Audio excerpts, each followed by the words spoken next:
John. Yeah, the sponsor of today's video is AudioQuest. Click the link in the description box below. Bye.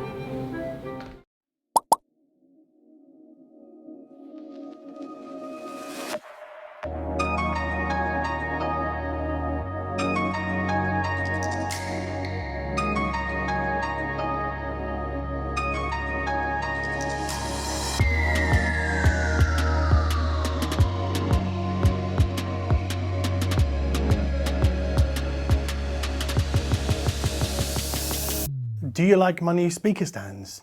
They're from a company called Solid Steel from Italy. And if you want to know more about them, including the details and the price, I'll put a link in the description box below. On top of them here, we have a new loudspeaker from Monitor Audio. And at time of taping, this hasn't even been announced yet. I got this as part of my work with ISA. So this is called the Silver 50. It's the 7th gen version of the Silver 50, 7G. And it's unusual to me because this is a very, very small stand mount loudspeaker. These sell for 575 Great British pounds per pair. And this satin white finish is lovely. The cabinets are just exquisitely made for the price point. And I think these would satisfy even the fussiest of interior designers. This is a two-way loudspeaker, 2 drivers. The tweeter is a revised version of Monitor Audio's C-Cam tweeter. It's a metal tweeter, which is kind of unusual. It's 1 inch in diameter. And there's a waveguide with a nice dots on it. Now, I'm not sure if these holes here, these dots, are designed also to improve the dispersion pattern of the tweeter, but the waveguide certainly is. This mid-bass driver is made from what Monitor Audio call their rigid surface technology, RST version 2, link in the description box below for that one. And basically it's an aluminium alloy designed to keep the driver light but very rigid. And that's what you want from a driver, so it moves quickly but it keeps its shape. Let's have a look at the back. Turn this around. Yeah, it's not too heavy, this speaker, obviously, because it's kind of small. 2 sets of binding posts, so if you want to buy wire or buy amp, I tend to think that's a bit old school really, but if you want to know what that's all about, link in the description box below. And then there's the port on the back, which I believe Monitor Audio call Hive or Hive 2. They assert that this kind of port design releases or expels air more quickly than more traditional port designs. For those of you that like numbers, the bass response on these loudspeakers is 6 dB down at 47 Hertz. They are 8 ohm nominal with a minimum impedance of 3.9 ohms. They are 86 dB efficient and the crossover takes place at 2.6 kilohertz. In my initial stages of listening to these loudspeakers, I used the NAD C316 BEE amplifier with a Raspberry Pi and a dongle DAC attached. But then later I used the Peachtree Nova 300, which is in the rack behind me, and I fed that with my little Xiaomi Mi Box S streamer using Roon over Chromecast, and then the connection was made over Toslink to the Peachtree amp, which has a DAC inside.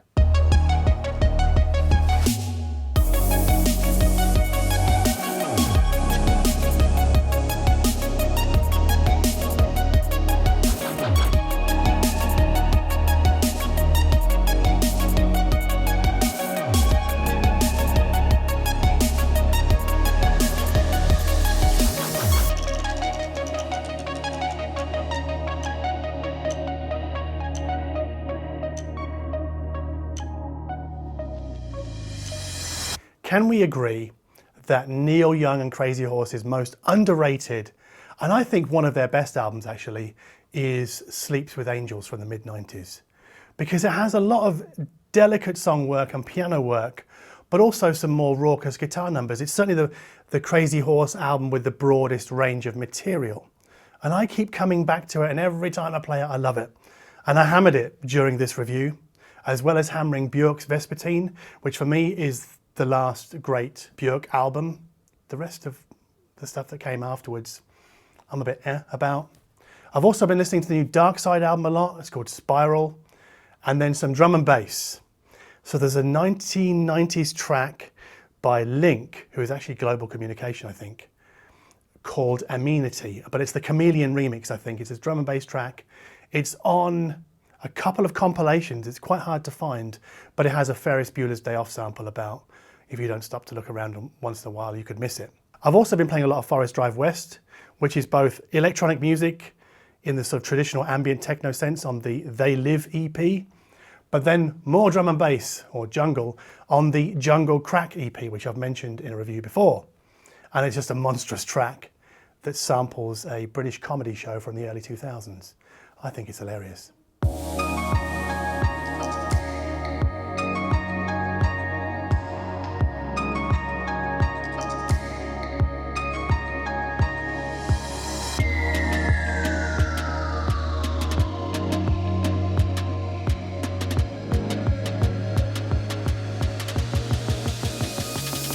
Now maybe it's because of the metal dome tweeter, but I think these Silver 57G give us clarity with a capital C.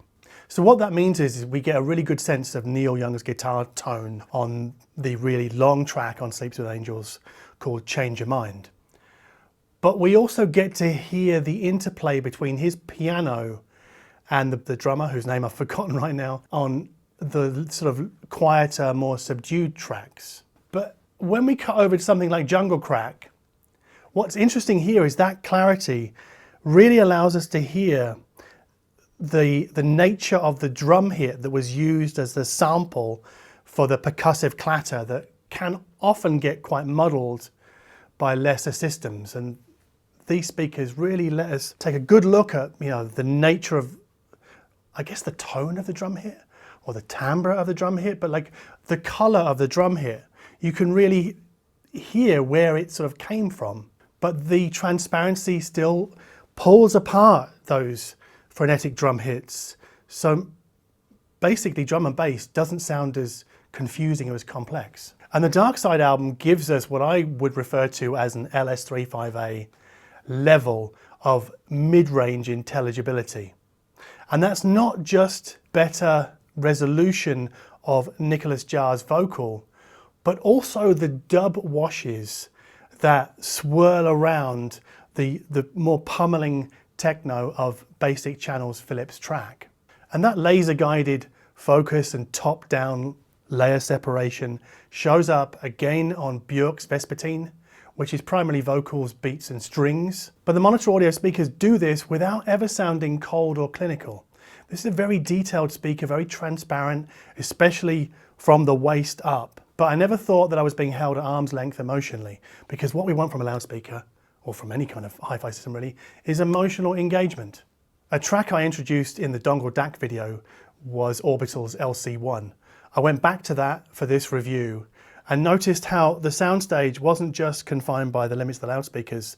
There was this kind of synth effect playing out beyond the left-hand loudspeaker, which I thought was really cool.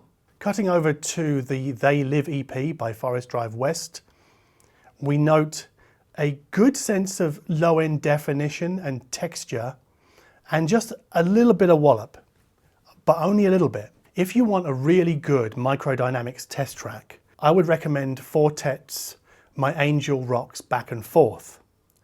Microdynamics here are top shelf. They really are excellent.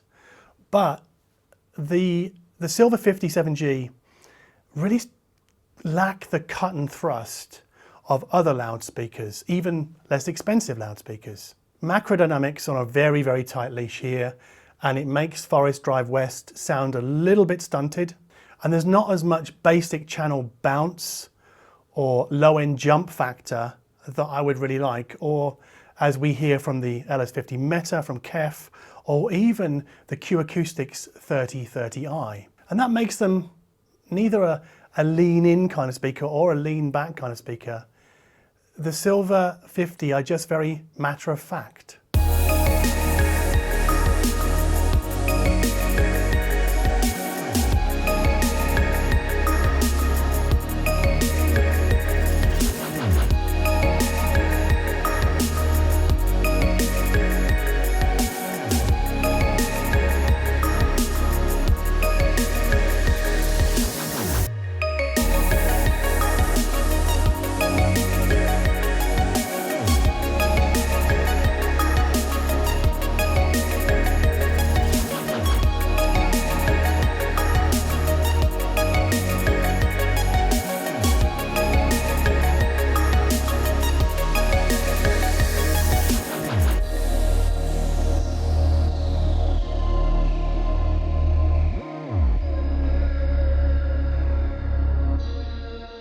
So we have to ask ourselves, who are these speakers for? Well, firstly, therefore, somebody who values clarity and transparency and musical insight over macro dynamic whomp. Or, therefore, somebody with a small room, because I think they're not quite big enough for this room. Or they're good for people who can only put a pair of loudspeakers on a low board, on a shelf, or on the top of a cupboard and don't have stands. And in that sense, they can go closer to the wall. And you can't say that about many loudspeakers. Alternatively, the Silver 57G might be for somebody who doesn't want a lot of physical intrusion from their loudspeakers and actually wants something quite stylish, because I think this satin white with the solid steel stands look just lovely, really nice. And they don't take over the room. If I push them back towards the wall, they would be even less intrusive. And lastly, the Silver 50 might be good for somebody who's got a little toddler or a little kid like roaming around wanting to push in tweeters, because you can't do that with these loudspeakers because of the tweeter grill.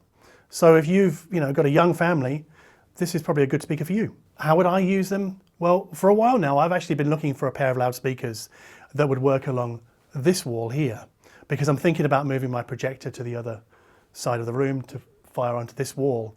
But I can't here have speakers coming a meter out. So they would actually work very nicely, really tight along that side wall, and then have a chair over here to watch movies and the like. So this is my first monitor audio speaker. And I really think it's a great find. I'm super impressed, especially with the clarity and the insight and the transparency we get. And I would say that these loudspeakers do things that, here's a cliche, other more expensive loudspeakers do not do. Oh, that's just pulling a face. I'm sorry, it's a horrible cliche, it tells you nothing, I know. But yeah, it makes me want to hear the Silver 100s, which is a bigger speaker, which I believe is 6 dB down at 35 Hertz, so it goes much lower. So that means they would probably have a higher incidence of macro dynamic excitement, which is something I really value. So if you like this video, please hit the like button down below.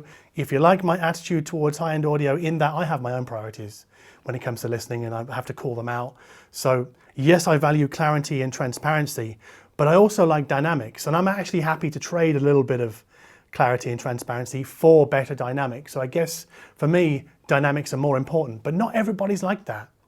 And I can empathize with people who prefer clarity. So if you like very simple music, or that kind of audio show music with just a girl and a guitar, the Monitor Audio Silver 50 would be a great choice for you, because you might not want all that dynamic whomp that I want for the drum and bass that I listen to from time to time, or the techno that I listen to quite a lot, or even the Neil Young that I really love. I think that needs some dynamic push, especially the more exciting tracks on Sleeps with Angels.